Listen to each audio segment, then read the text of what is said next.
ரெகுலரா ஸ்மோக் பண்றவங்களுக்கு ஆண்மை குறைபாடு வரும். அது எல்லாருக்குமே தெரிஞ்ச விஷயம். குழந்தை இல்லாதவங்க எல்லாருமே டாக்டர்கிட்ட போகும்போது முதல்ல ஸ்மோக்கிங்க நிப்பாட்டுங்க. குழந்தை இல்ல அவ்வளவு பேர் அவ்வளவு ட்ரை பண்றாங்க. நீங்க முதல்ல புகைப்பிடிக்கிறத விடுங்க. ஏன்னா ஒரு விந்துனா ஒரு தலைப்பகுதி, ஒரு கழுத்து பகுதி, உடம்பு பகுதி, வால் பகுதி, இதுதான் அதோட ஸ்ட்ரக்சர். ஆனா அப்நார்மல் ஸ்பெர்ம்ஸ் நிறைய இருக்கும். ரெட்டை தலை, ஊசி தலை, உருண்டை தலை, கழுத்து இல்லாம, உடம்பு பகுதி இல்லாம, வால் வந்து டபுள் டெயில், நீல வால், லாங் டெயில், ஷார்ட் டெயில், இந்த மாதிரி பின் ஹெட்டட் ஸ்பெர்ம்ஸ், இந்த மாதிரி நிறைய அப்நார்மல் ஸ்பெர்ம்ஸ் வரும். அதுல வந்துட்டு அவங்களுக்கு உருவாகிற குழந்தையும் வந்துட்டு உடல் குறைபாடோட ஊனத்தோட உருவாகும்ன்றதான் முக்கியம். அடுத்த தலைமுறையை உருவாக்குறீங்க. நீங்க செய்யற தவறுனால உங்களோட ஜீன், உங்களோட ஃபேமிலி ஜீனை தயவு செஞ்சு ஸ்பாயில் பண்ணிடாதீங்க. புகைப்பிடிக்கிறது 3 மாசத்துக்கு முன்னாடியே குழந்தை ட்ரை பண்றீங்கன்னா நிப்பாட்டிட்டு லங் டிடாக்சிபிகேஷன் அதெல்லாம் எடுத்து அவங்க சரி பண்ணிட்டு அதுக்கப்புறம் பேபிக்கு ட்ரை பண்ணணும். இந்த ஹாபிட்டோடய அவங்க ட்ரை பண்ணக்கூடாது. ஸோ அப்போ குழந்தை பிறக்கிறதுக்கும் வந்துட்டு ஸ்மோக் பண்றதுக்கும் சம்பந்தம் இருக்குன்னு சொல்ல வரீங்களா டாக்டர்? நிச்சயமா இருக்கு. ஸோ இப்போ இன்னொன்று, சிட்டில வந்து நிறைய இளைஞர்கள், சிட்டின்னு இல்லாமல் இப்போ ஆல்மோஸ்ட் நம்ம ஒட்டுமொத்த இந்தியாவே எடுத்துக்கலாம், நிறைய இளைஞர்கள் வந்து பார்த்தீங்கன்னா அவங்க வேலை செய்யக்கூடிய இடங்கள்ல வந்துட்டு அவங்களுக்கான ஒரு லஞ்சே என்னவா இருக்கு அப்படின்னு பார்த்தீங்கன்னா ஒரு டீ, ஒரு தம். இந்த ஒரு காம்பினேஷன் வந்துட்டு லங்ஸுக்கு எவ்வளவு ஒரு ஆபத்தான ஒரு விஷயமாக இருக்கும்? இல்ல, ஆக்சுவலி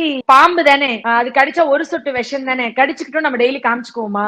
ஒரு டிராப் விஷம் வந்து 6 லிட்டர் பிளட் பாய்சன் ஆக்குதுல, பயப்படுறோம்ல. அந்த பயம் இதுக்கு வராத காரணம் இதை பத்தி போதிய விழிப்புணர்வுகள். வெறும் புகைப்பிடிப்பது உடல் நலத்துக்கு கேடு, அது உயிரை கொல்லும்னு மட்டும் சொல்றது மட்டும் பத்தலையோ என்னமோ. இது வந்து இன்னும் கொஞ்சம் சீரியஸா எடுத்துக்கணுமோ? நீங்க சொல்றது எனக்கு புதுசா இருக்கு கேட்க. பிகாஸ் ஐடி ஃபீல்ட்ஸ் எனக்கு தெரியாது.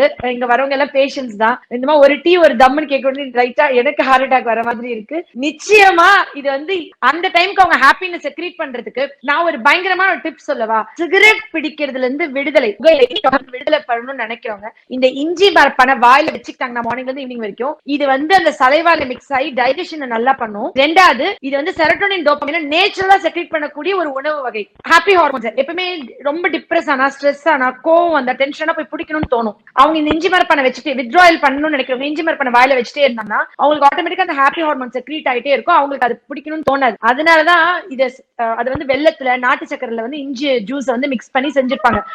இப்ப அது வந்து நிறைய பாக்கெட்ஸாவே கூட கிடைக்குது. முதல்ல உங்க வீட்டுல இருக்கிறவங்க விடணும்னு நினைக்கிறீங்கன்னா இஞ்சி மரப்பா வாங்கி வாயிலே வச்சுக்க சொல்லுங்க, காலையில ஈவினிங் வரைக்கும். அந்த ஜூஸ்ல அது மிக்ஸ் ஆக. இன்னொரு முக்கியமான விஷயம், இஞ்சி வந்து கிட்னிக்கு ரொம்ப நல்லது. ஹோமியோல இஞ்சி வந்து ஜிஞ்சுபர்னு ஒரு மெடிசன். அதுக்கு ஃபுட் பாய்சனிங்க்கு கொடுப்போம். கிட்னி ஃபெயிலியர் பேஷண்ட்ஸ்க்கு அது நாங்க கொடுப்போம். யூரினே வெளியேறாம இருக்கும் போது யூரின் உற்பத்தி ஆகவும் வெளியேற்றவும் அது நாங்க மருந்தா கொடுப்போம். இந்த இஞ்சி வந்து சாப்பிட்டா அந்த புகையில இருந்து விடுதலை பெறலாம். நிறைய வயசான பாட்டிங்களே வீட்டுல உரல்ல இடிச்சு புகையில சாப்பிடுறாங்க. கிராமங்கள்ல இன்னமும் கூட அந்த பழக்கம் இருக்கு, சாப்பிடுறாங்க. அப்ப இந்த இஞ்சி மரப்பான்றது வந்து மறக்க வைக்கும். அதனாலதான் அதை நம்ம மறந்துடக்கூடாதுன்றதுக்காக இந்த பேர் வச்சிருக்காங்க.